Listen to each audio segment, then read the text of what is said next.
As a center, we want to emphasize not only the importance of teaching children and youth about their bodies and relationships, we want to show parents and caregivers that this education is possible and can be seamlessly integrated into daily lives. That conversations about private parts and dating, as awkward as they can be short and direct, honest, and intertwined with our beliefs and values that each family uniquely holds. Even using the things around us that inspire us, especially the things that our kiddos are interested in, like dinosaurs. Playing dinosaurs, coloring pictures.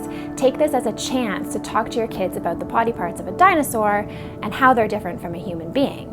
Maybe color those parts in and ask your kiddo, what's the job of each part? Using some books as resources to help you guide this conversation.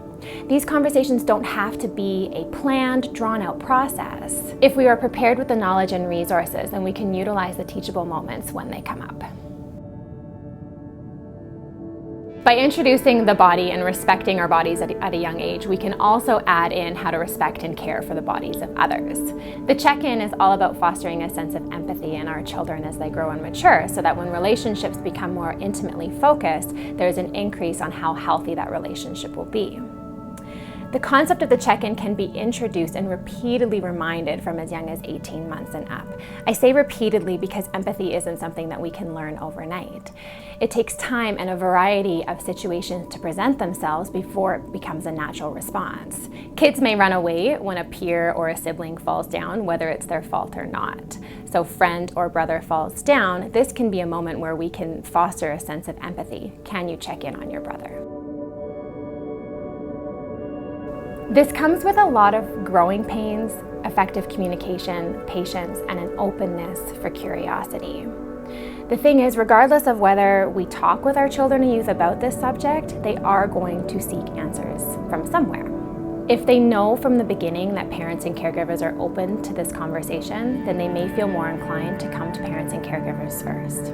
And if they've grown up where space has been created to talk about body awareness and intimacy, then they may talk about that with their partners before sexual activity even begins. And that's the hope right there. Consensual sexual experiences are largely due to communication and safe exploration, working together with another individual. The check-in is now more intimate, it's more personal because it relates to sexual activity. But at this point, they have the language and the confidence available to them.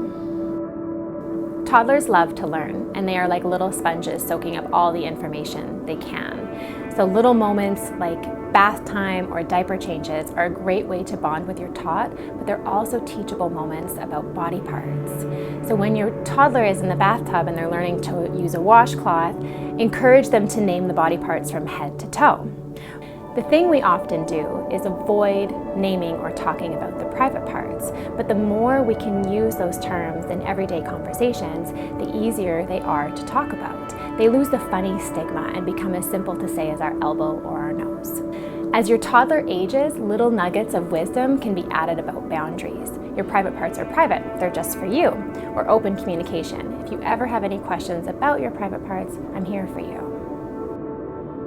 Education over a lifetime can start at any age, and wherever we start, we are paving the way for our children and youth to have these conversations and deeply ingrain those beliefs and values right through into adulthood. This results in education being passed down to the next generation.